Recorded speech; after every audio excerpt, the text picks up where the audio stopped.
పైన ఉన్న చిత్రపటాన్ని గమనిస్తూ ఈ విషయాలను అర్థం చేసుకోండి. సైకాలజీ అంటే ఏమిటి?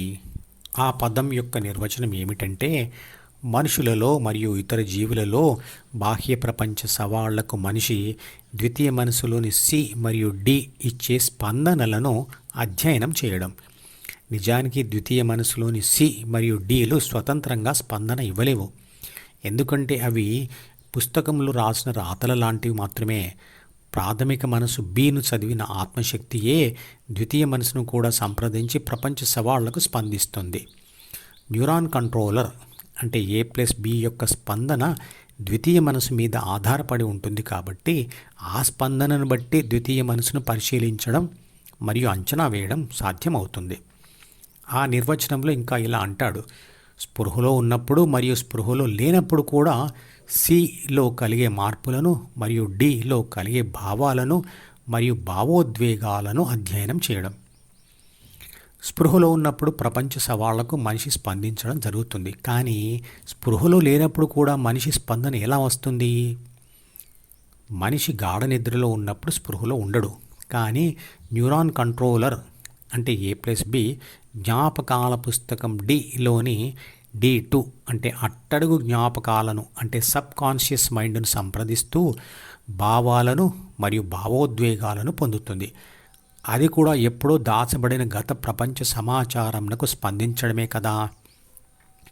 నేను అర్థం చేసుకున్న విషయం ఏమిటంటే, ధ్యాన ఫలితం పొందిన మనిషి తన సైకాలజీని బయట నుంచి పరిశీలించే సైకాలజిస్ట్ కంటే కూడా బాగా అర్థం చేసుకోగలడు.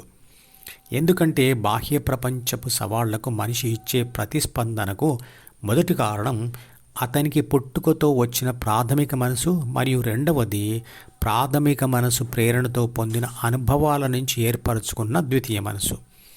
నేరుగా ఆత్మశక్తి తనతోనే న్యూరాన్ కణంలో ఉండే ప్రాథమిక మనసుతో పోరాడి దాని నుండి తనను తాను విడిపించుకోలేదు. కాబట్టి ప్రాథమిక మనసు ద్వారా ఏర్పడిన ద్వితీయ మనసుతో నిరంతర ధ్యాన పోరాటం చేసి దానిని వదిలించుకుంటే ప్రాథమిక మనసు కూడా వదిలిపోతుంది. ఆ దీర్ఘకాల ధ్యాన యుద్ధ సమయంలో ద్వితీయ మనసు గురించి సంపూర్ణంగా అర్థమవుతుంది. సైకాలజిస్టు ఆ ద్వితీయ మనసు యొక్క స్పందనను 1 గంట లేదా 2 గంటల సేపు మాత్రమే పరిశీలించగలడు. కానీ ధ్యానం చేస్తున్నవాడు ఆ మనసునే నిరంతరంగా గమనిస్తూ అందులోని కోరికలతో యుద్ధం చేస్తూ ఉంటాడు. తనలోని మనసును బాగా అర్థం చేసుకున్న యోగి ఇతరులను కూడా చాలా బాగా అర్థం చేసుకోగలుగుతాడు. కాబట్టి తన ద్వితీయ మనసును వదిలించుకునేందుకు ధ్యానం చేస్తున్నవాడు సైకాలజిస్ట్ కంటే కూడా బాగా తన మనసును అర్థం చేసుకోగలడు. కాబట్టి ఎవరైనా మానసిక సమస్యల కోసం సైకాలజిస్టును సంప్రదించినా కూడా ధ్యానం కూడా చేస్తే ఫలితం తొందరగా వస్తుంది మరియు ఇతర దుష్ఫలితాలు ఉండవు. మనిషికి ఉండే ప్రాథమిక మనసులోని 6 గుణాలలోని తేడాల వలన మనిషి అంటే ప్రాపంచిక ఆత్మ ప్రపంచానికి స్పందించే విధానం వేరువేరుగా ఉంటుంది.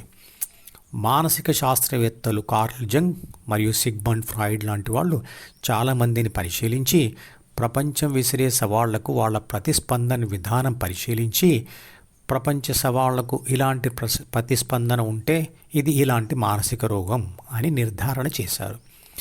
ఆ తర్వాత ఎలక్ట్రోఎన్సెఫలోగ్రామ్ లాంటి ఎలక్ట్రానిక్ పరికరాల సహాయంతో మెదడు మీద అనేక పరిశోధనలు జరిగాయి. సైకాలజిస్ట్ ఎవరు, సైకియాట్రిస్ట్ ఎవరు?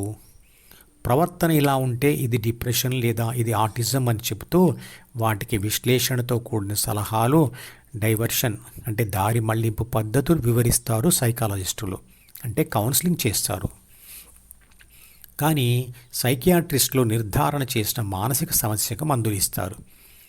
అనేక కారణాలతో మానసిక శాంతి కరువైనప్పుడు సైకాలజిస్ట్ లేదా సైకియాట్రిస్టుల వద్దకు వెళ్తే వారు చెప్పే డైవర్షన్ పద్ధతులతో మరియు మందులతో ద్వితీయ మనసులో కొంత మార్పు వస్తుంది. కానీ అవి శాశ్వత శాంతిని, ఆనందాన్ని ఇవ్వలేవు. సైకియాట్రిస్ట్ రోగ నిర్ధారణ తర్వాత ఏ మందులు ఇచ్చినా అవి పదార్థ ఆధారం కాబట్టి మెదడులోని న్యూరాన్ కణాల మీద మరియు ఆ కణాల బయట ఉండే సైనాప్స్ వంతెనల మీద అంటే జ్ఞాపకాల గదుల మీద అంటే చిత్రపటంలో చూపించిన డి మీద ప్రభావం చూపుతాయి.